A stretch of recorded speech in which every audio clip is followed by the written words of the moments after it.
So I was talking with my sis, and she was like, hey, remember wall ball? And I was like, wall ball? Oh, yeah, wall ball!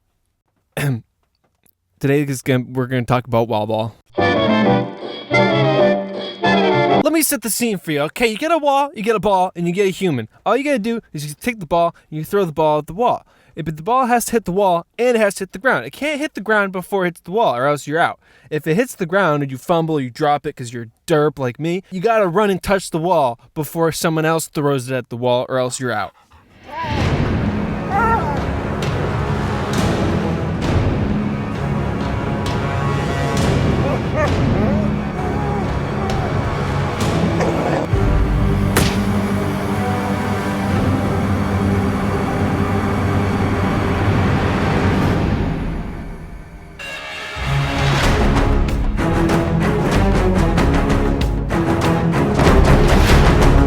That's the game. Wall ball was a popular thing on the elementary school playground. You know, all the big boys played it. I wasn't a big boy. I was a small boy. I wasn't popular either. So I kind of just sat in the corner. Didn't really play with those guys. They were mean. I didn't care about playing wall ball and being the best and hitting the wall and that. Who cares about that? There's so much more important things. I really didn't care about anything. But when I got home from school, my sister and I, because we were chill, we would just play wall ball for fun. We didn't really care who won. We just were goofs, and we would take the ball, and we would throw it at the wall. It was kind of like, it was like one of those things to get your mind off things, You throw the ball at the wall, you say, what's up? Take the ball, and then they throw it at the wall, and they're like, what's up? And then you're like, nah. The players of the game were usually me and my sis, and we wouldn't really play. We would just kind of throw the ball at the wall. But sometimes a brother would come in, and then it would be a competition. Then it would be hardcore. We'd be playing the wall. We'd be walling the ball like it mattered for our lives. We'd be like, "You're not gonna eat dinner if you don't get wall ball right. If you don't win the wall, if you don't ball, if you don't, how do you win? How do you win at wall ball?" Nah, I'm just kidding. We didn't actually do that. It was pretty chill when we played with our brother, too. We sometimes we'd go hardcore, if you're feeling it. If you're feeling like doing a catch in midair and then flinging it at the wall in the midst of air. We did that sometimes, Backflips, yeah, It's wall ball. But it was fun. We all had a good time. And when we didn't have a good time, we still had a good time. Because that's how we roll.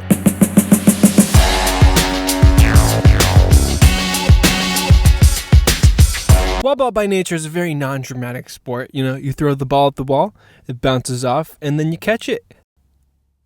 Wall ball.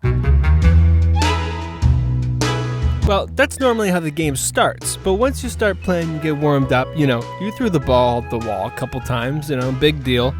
Then you start really getting into it, and then you just start whipping it at the wall, and you try to whip it so hard that it hits someone, because if it hits them, they touched it and they dropped it and then they have to go touch the wall. Even if they weren't even trying to get the ball, like they were turned around and they were talking to someone, you can try and hit them by hitting the wall first. So the wall is kind of like it's basically pegging people with tennis balls, but you use a wall instead because then it's indirect. But boy, it can get heated. Even though we were pretty chill when we played, there was always some kind of drama. Someone threw the ball at the wall too hard and it bounced off and slammed in someone's forehead and they started crying and then they scraped their knee. The classical wall. It's wall ball. But to be honest, the major conflict was usually with the parents. You see, the way our house was laid out, we had 2 garage doors and then a little strip of siding in between and then a whole lot of siding on the top. So we would try to hit the ball on the siding and not the garage doors because the garage doors had windows on them. And so the rules were, if you hit the garage door, you're out. You lose the game. And if you break a window, you're done for life. I broke the window. If it wasn't enough stress for my parents that we were damaging the side of the house by throwing a ball at it, I think it was plenty of stress by the time we were breaking windows. I mean, to be honest, as a kid, it felt really good to break the windows. It was like, I just threw a tennis ball and I broke a window. I can do anything! But I lose at wall ball. No, it doesn't matter. Normally when we would break a window, there would be no more wall ball ever. And then after about a month, we'd keep playing it. Kids. All right, that's the video, boys and girls. One thing I forgot to mention was that my sister and I used to play wall ball with tennis rackets and a tennis ball. So we'd do the same exact thing, except we would be slamming it with tennis rackets. So that's another way we broke a lot of windows. If you like this video, subscribe and like and comment, or don't do any of those and do a little dance, okay? So you get the dance going. Also, if you like these videos and you want to see more of them rather than less of them, please support me on Patreon. It would help tremendously. Other than that, tip the hat to you, and here's a smooch. Mwah. Bye-bye.